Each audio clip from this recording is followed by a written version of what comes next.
everybody. I'm Cassidy, one of your Indianapolis Colts cheerleaders, and you're watching the Bleav in Colts podcast.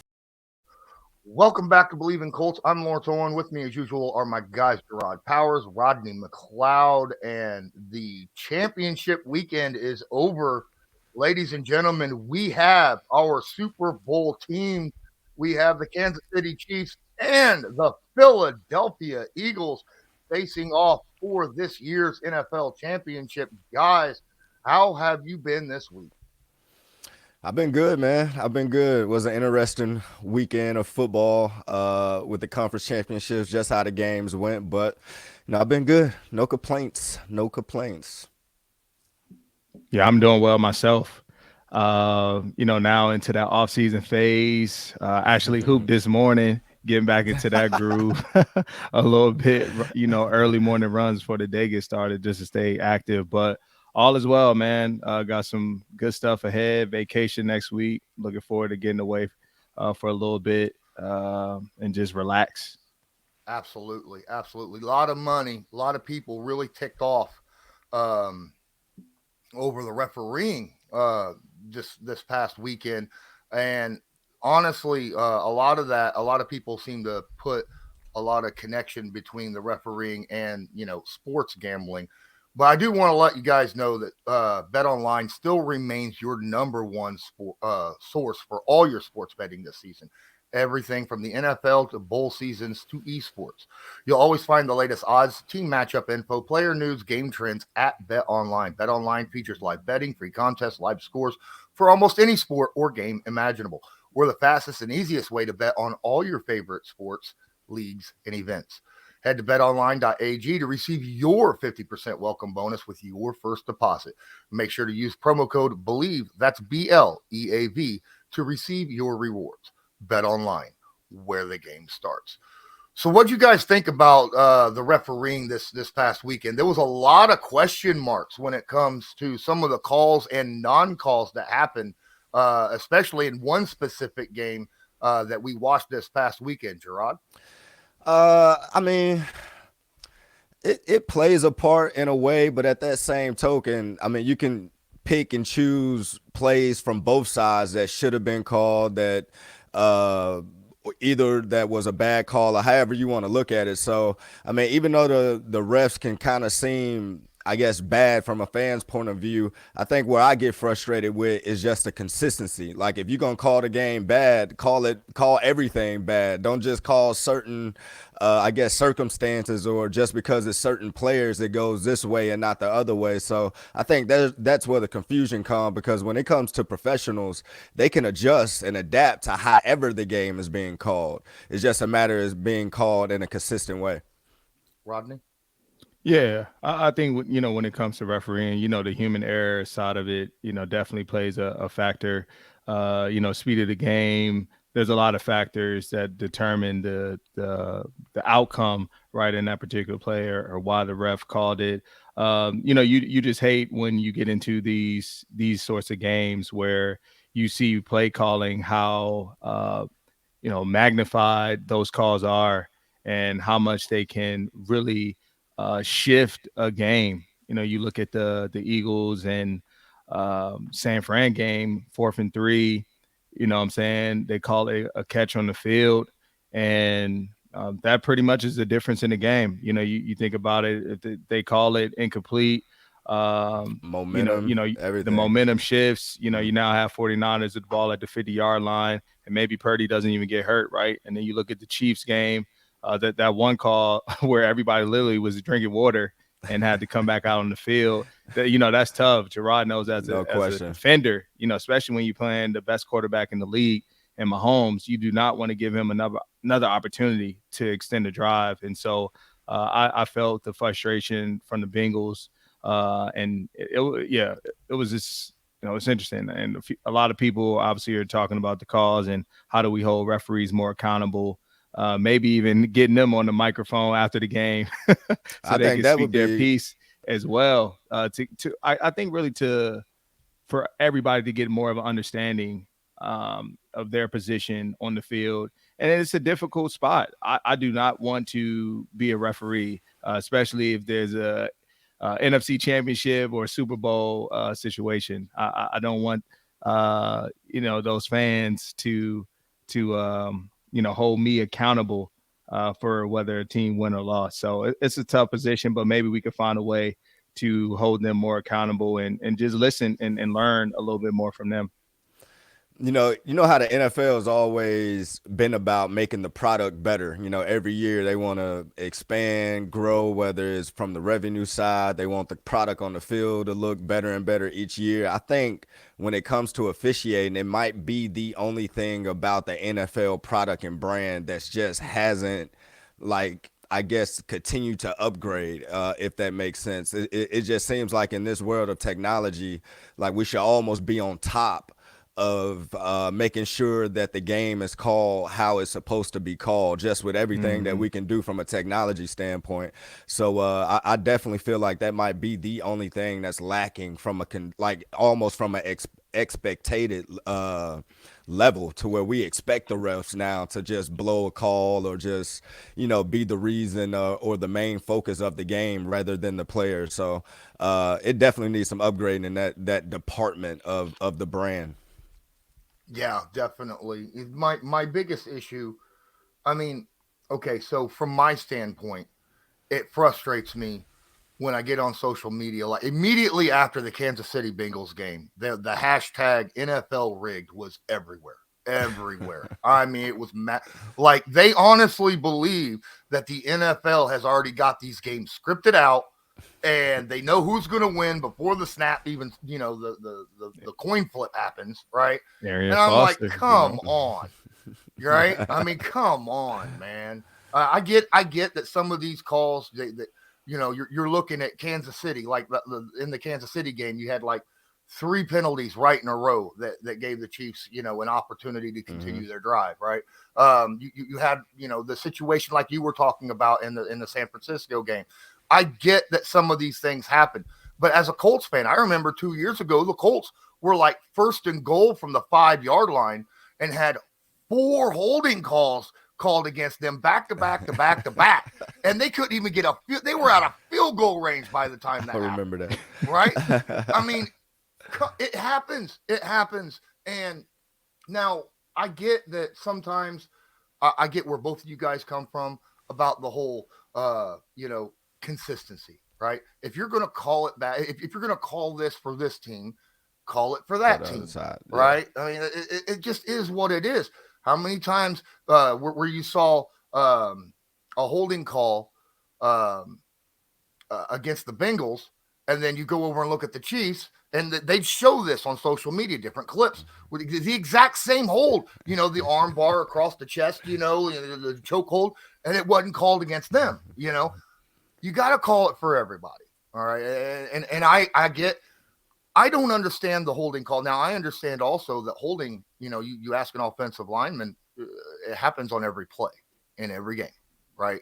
Somewhere on that offensive line, there's a hold. I understand you kind of got to, does it affect the play? How egregious is it? That type of situation. But there's also, there's only one back judge, right? How many referees are sitting there staring at the offensive line trying to figure out who's making a holding call or whatnot, that kind of situation. One guy can't watch the whole, offensive line, in my opinion. That'd be kind of difficult, wouldn't it?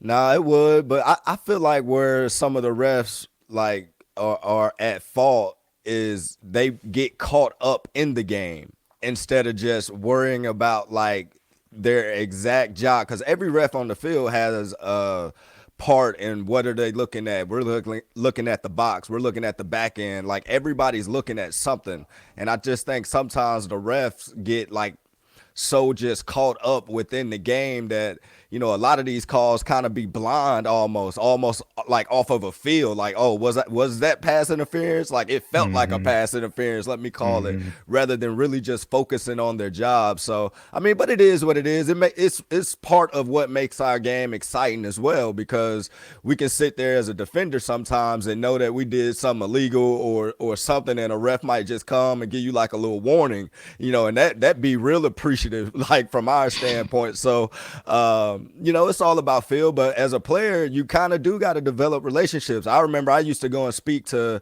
all the refs before the game, like in warmups. Hey, like, what's up, my man? Like, how we calling it today? You gonna let us be physical? Like, just having casual conversations, and it seems to help the relationship as the game goes, because now the refs feel like they can talk to you like a normal human being. When sometimes when our emotions get caught up in it, you get a lot of just reactions off emotional type of I guess big moments of the game.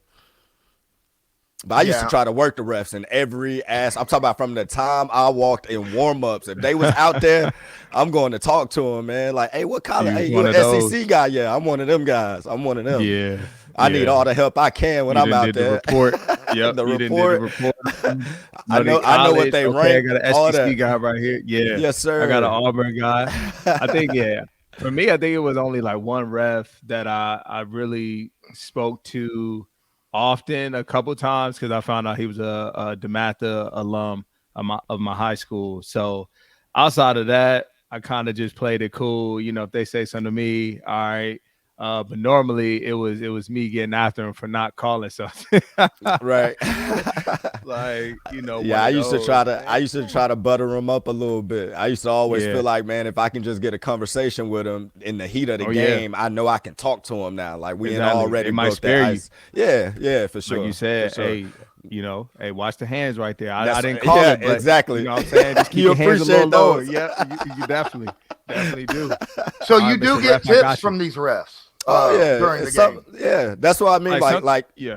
Oh, go ahead, Rodney. Yeah, you've been in it. No, I've been out like, No, it's the same. It's the same. You know, they'll let you. It all depends on the type of refs you get. Guys will let you play, and obviously they'll give you a warning if you get, you know, if they feel like you're getting a little egregious with it. But you know, you got some guys who, you know, respect and understand the game that much, where they're like, look, you know, I didn't call it necessarily on that play. It was minimal, but you know, next time I might have to, like, or just watch the way you target where you place your hands. You know, it might have been a little too high right there, or you kind of were in that gray area. I know it's no contact after 5, but you made contact at 7. You know, you were standing your ground though, so I didn't call it. So I was just about to say that. I got an example where I was talking to a ref. And you kind of go back to like the rule book when you have some of these conversations, like, hey, ref, he pushing off. Like, I'm holding my ground. In the rules, it say I can hold my ground. And then he might say, like, all right, that arm got to extend. He might give you some type of pointer to where this is how I'm going to call that if he's doing that. So it just lets you know how to play the game. That's why I mean, like, these professionals can adjust mid-game if they know how the game is about to be called. So how many times you guys go up to a ref and go, dude, how'd you miss the extended elbow? How did you miss that extended arm? Yeah, you got to. I think it was a Giants game this year. I clearly, on the end around to Daniel Jones, like it was a clear clipping, like blocking by the lineman. I'm like, bro, what are you looking like? What are you looking at? I'm not on the ground for no reason right here. Like, I'm clearly about to make the play. And then they just hit you with the my bad. And that's when you just walk off. Like, all right, bro, you know what? And so that's what I'm talking about, where they hit you with the human element. My bad. I missed that one. I missed that one. Like, bro, that's a huge play. They just scored. Like, how'd you miss it? Man. Oh, wow. Well, with this episode, we're already quite a bit into this episode. Let's go ahead and actually get into the game. I want to talk about the very first one.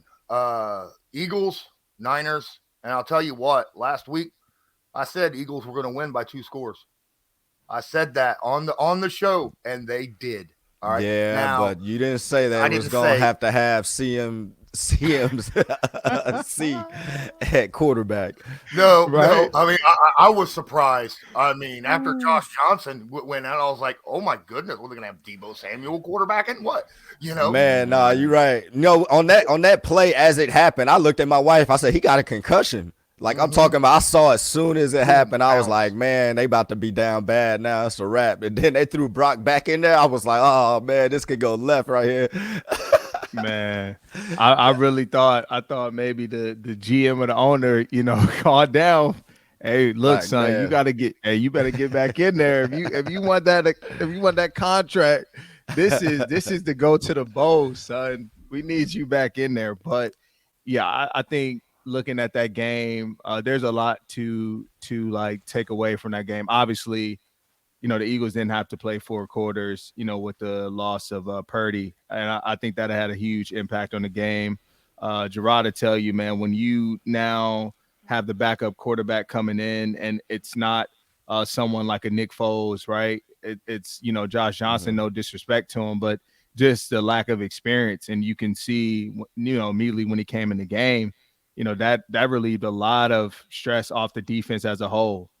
Definitely the pass rush, but more so in the back end. At that point, you're like, man, I'm anticipating an interception. Yeah. And so it's upsetting, when you see a championship game.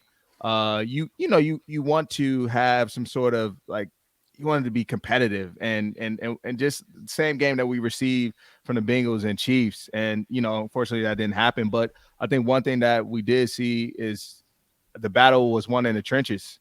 The ability of the pass rush, Hassan Reddick, new addition brought in, man, he was wrecking havoc all day. And he was the reason why they had to go to Josh Johnson and potentially, McCaffrey was going to come in as well, as we said. But he was the reason. That D-line was a factor. And then on the other side, Nick Bosa and the boys were non-factor all game. I think the O-line did a real good job at controlling the line of scrimmage, run and pass game. And then obviously, Jalen, when he had to, escaping the pressure with his legs. So that was a big surprise to me. I still commend the San Fran defense, man, because they held up for a very long time. And I truly believe if Purdy's in there, it's a completely different game. But you gotta credit credit the Eagles, man. All they could do is play who was in front of them, and they dominated. Now they got an opportunity to win it all. I do want to say one thing though. I want to credit the Eagles defense on this specific situation. The Niners their entire offense is built around getting the ball to their playmakers in space, whether it's behind the line of scrimmage, at the line of scrimmage, just beyond the line of scrimmage. Let their playmakers create, yardage after the catch. And the Eagles defense did a great job of swarming to the ball and making tackles. And that to me, it doesn't matter what quarterback is sitting there. If you could swarm to the ball and make a sure tackle, then, at that point, you got to credit the defense at some point rather than just, Purdy wasn't in the game. You know what I mean by that? No, I know what you mean, and they play good. Don't get me wrong, but trust me, like when you know what plays coming, it's a different type of confidence you have when making those plays. So as a defender, when you're down to like your 4th quarterback that just got there a few weeks ago, can't run this type of system how it needs to be ran, like what you see is really what you get. Like when you're reading your keys, like it has to be this type of play just because I know as a defender, Josh Johnson don't know this offense like Purdy knows it, or like Garoppolo or whoever else it was the quarterback that's been there the whole time. So as a defender, you're calling plays that you probably wouldn't call if Purdy is in the game. Like, hey, y'all one-on-one on the outside, they're not going to throw the ball. We're about to put 8 in the box. We're about to blitz this guy and do this and do that. So Philly's defense did what they're supposed to do. I'm not trying to discount them and not say that they didn't play, good football. But as a defender, I know the type of confidence I have when it's certain guys in the game. So that helps. That helps to that point. Okay, so that allows you to like jump routes, jump reads, things of that nature. That's what I mean. Like what you see is what you get. Like whatever you're reading, if that's what it is, like trust it 100%. Yeah, they're limited. You got to think at that point in time when Josh Johnson comes in, Kyle Shanahan now he doesn't have the same plays called for Josh Johnson. He now has to structure the game around maybe what he's most comfortable at, and that could be in comparison to Purdy, that could have been 30, and now for Josh Johnson that's 10 10 plays. And so what is the comfortability level of also exposing him, right? And putting him in a situation where he has to drop back and throw the ball outside, down the field, especially when you're going against, a great set of cornerbacks like the Eagles have, you're just a little fearful to put them in those situations. And so what is easy? It's easier to hand the ball off, like you said, put the ball in Debo and McCaffrey's hands in space, whether handing the ball off or screens. But that's what the Eagles defense are expecting you to do. They don't expect you to really throw the ball down the field now, probably no more than 15 yards. So it's just a different feel, like Jerraud said. And like, we're not discrediting the Eagles defense. They played the way that they were supposed to in that moment. That's what you should do as a good defense. But, it wasn't the same style of quarterback, and the capabilities weren't there, now with Josh Johnson having to come into the game. Okay. Well, Rodney, it's the off season for you, and you are back home now in Philly, right? Yeah, I'm back here. What's the atmosphere like out there right now, man? It's got to be electric, right? I mean, yeah, come on, two Super Bowls, 5 years. Ooh. All the fans, man, are super excited about this team and what they have the opportunity to do, next week. They have the ability to win, the second Super Bowl in franchise history, which is big, like you said, and really a team that everyone doubted and didn't expect to even be in this position, especially this young coaching staff that they have and young quarterbacks. So they're riled up, man. They got everything ready to go, trying to figure out how they can get to the Super Bowl. But it's exciting to be, a Philly fan. And of course, here in the city, I mean, for the guys, they can't do no wrong right now. And just the morale as a city, is very high. So there's no bad days here. So tell me this, because I mean, Philly people. I mean, you're a resident, you live in Philly. How the reception is gonna be for Andy Reid? I can't wait to hear some of the stories that comes out from his Philly days and all that. But how would he be received from the Philly fans up to kickoff, you think? I think they adore Andy for his time here and what he was able to do. I'm not sure where he stands at far as his position within the franchise, as far as like when his coaches.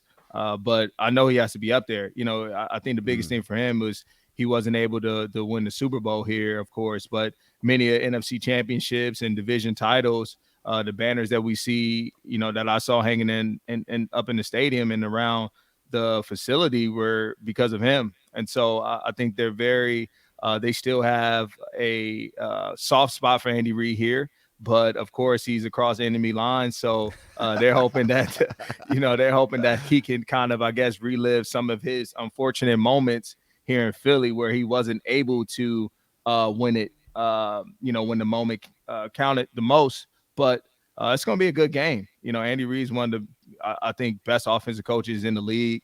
He's done it for a long time and will continue to do it. And so I'm excited to see this matchup. So, speaking of Andy Reid, we move on to the Kansas City Chiefs game and the Cincinnati Bengals. And I want to go back to before the season started when Jerraud and I were talking about this Kansas City Chiefs team and how Jerraud was saying, I still think they're going to be really good. I still think they're going to be in it for the Super Bowl. They're just going to look different. And he pointed out this is going to be a more physical team. And to me, it sure as heck looked like that in the AFC Championship game. Their defense was out there just lighting up players left and right, and I think that right there, that, the physicality that they brought on defense, especially in the secondary, whenever there was a contested catch, it was bam, light up the receiver right at the point of contact. And boy, oh boy, I feel like that was one of the big points and the reason why Kansas City won that game. Oh, yeah, for sure. I think at some point when whoever does like a little doc of the Chiefs run, these past, I guess, 4 or 5 years since Pat Mahomes been there, I think it's going to be kind of cool to kind of see how they've looked in I guess, just the different teams. I mean, they used to look like, I don't want to call it flashy, but, it just used to be shot after shot to where they just look like the most electrifying team in the NFL, and then all of a sudden you lose a few guys, and I mean, one of your main guys, obviously, in Tyreek Hill. I mean, it's going to change your identity. It's going to make you have to be good at something else. And when they first was good, or that first little dynasty run that they had, well, I can't call it a dynasty unless you win 3, right? Can we call the Chiefs run like that little era right now dynasty? No, that's going too far. Yeah, that's going too far. Well, their good run that they've been having right now. You just ticked off every Kansas City fan out there. I'll tell you that right now. If they win it, I think people are going to have to talk about it. This is what, their 4th time in 5 years? No, their 3rd time in 5 years of being in the bowl, right? Being there. Okay. Yep. But I just think, you know, they had to become good at something. And it used to be that their defense wasn't up to par to the offense. So all their struggles, everybody just used to blame it on the defense. Then you go get Tyrann Mathieu. He go and change their identity a little bit. So they just, you know, kept building on some of those leaders that used to be in that room, and just kept adding to it. And now they look different, and they look like, you know, the better football team, kind of heading to this game a little bit to me. Okay.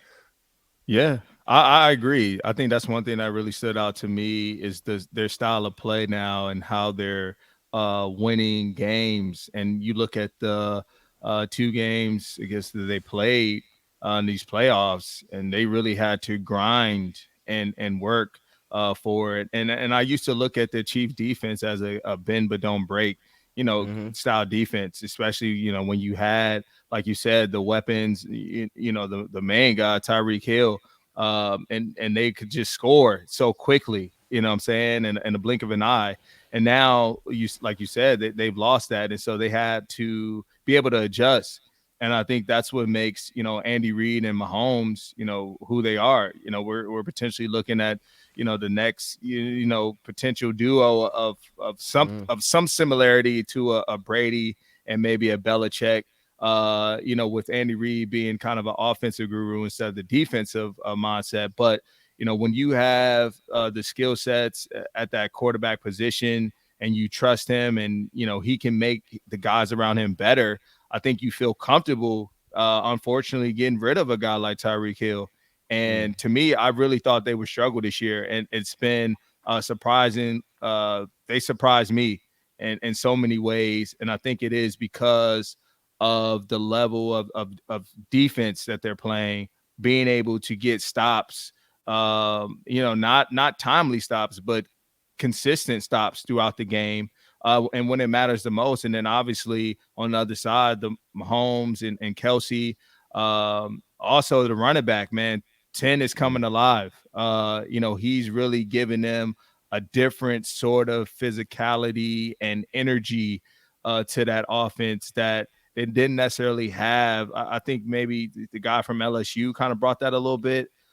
Forget the gentleman's name, but you see that spark. And so I think that'll be one of the reasons why they win this game. If they can get him going, you know, early on and then open it up, you know, that'll be very helpful for them. So I got a question. You mentioned, you know, obviously the Honey Badger not being on the Chiefs anymore. I'm curious.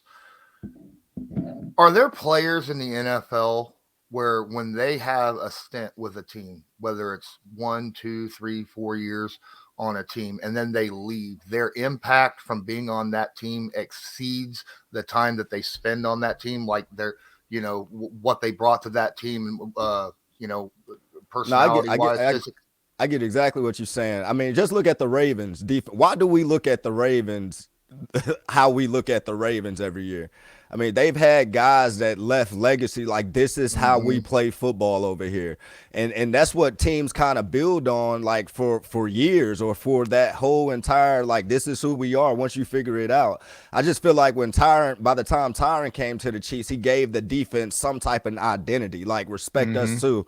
And he brought that energy. So when he leaves, you know, you keep everything that you learn from great players like that. And I'm sure, let's just say Rodney decides that he wants to play and he signs somewhere else, he's going to leave some type of imprint, whether it's with the youngins, whether it's with some of the coaches that was still in that room, still there, that this is how we play, or this is our expectations. Great players like Rodney McLeod set, this type of standard. So you just add to, the legacy once you realize what type of players that you have in your room and it's on. And I think the Chiefs has done a good job in just trying to build on every great player they've had through this little run that they've been in. Is there any players, Rodney, that through your time has had that lasting impact on you or the team around you even after they've been gone? Yeah, I think about, the Eagles, when I came there in 2016, really understanding the standard that I was walking into, right? And really embracing everything that comes with being an Eagle. And I think, you're constantly reminded of that when you walk through the hallways in the facility of all the greatness and great players that have come before you, and what is expected, when you step into and put that, that Eagles uniform on, especially as a defender. You're representing the Brian Dawkins of the world. And for me, it was, a guy like Malcolm Jenkins, who was already there before me, and somebody that I was able to spend a lot of time with, obviously, and kind of learn from, up close and personal over, my 5 years that we shared the field together. And then so it was like, man, this now what I've learned from you and the what you said, I'm now going to continue that. Right now, I'm going to take the baton and I'm going to carry it. And that's what I did the last 2 years that I was without him. And then going into now leaving the team, I felt like I passed it off to, my guy Slay and Vontae, who are over there. And they remind me of that. Like, man, I'm extremely grateful for everything that, what you instilled in us, what I'm saying, the imprint that you left and the standard that you set. Right. Like, and now it's on us to keep it going regardless. You hear, like, we know what we need to do and how the defensive back group is looked at here in Philly, and the defense as a whole. And it's a culture. Right. Yep. And so I think that's what, Jerraud is talking about. And that's what makes, some of the guys like Tyrann Mathieu, Malcolm Jenkins, the Slays of the world so great is, their leadership capabilities and how they can impact not only guys when they're there, but also when you leave. So I don't make any kind of hiding about it. My favorite player of the Colts all time is Dwight Freeney, number 93. Obviously, opposite him, Robert Mathis, number 98. But I love the trenches. I love the pass. I love just the defensive line aspect in general. But what opened my eyes was one of those greats from Philly. It was the guy who, my favorite player all time, number 92. All right. Reggie White. That man was unbelievable. And people want to remember him as a Green Bay Packer. I remember him as a Philadelphia Eagle. Okay. So that's where I got into him, and he was an absolute beast out there. And I absolutely loved Reggie. All right, I think that's going to do it for this episode. We will break down the Super Bowl early next week and talk about a few other things. There's a few things we haven't gotten into. We will probably talk a little bit about next week, like the Sean Payton trade, stuff of that nature, some of the Colts head coaching searches, things of that. But any final words before we end this episode, guys?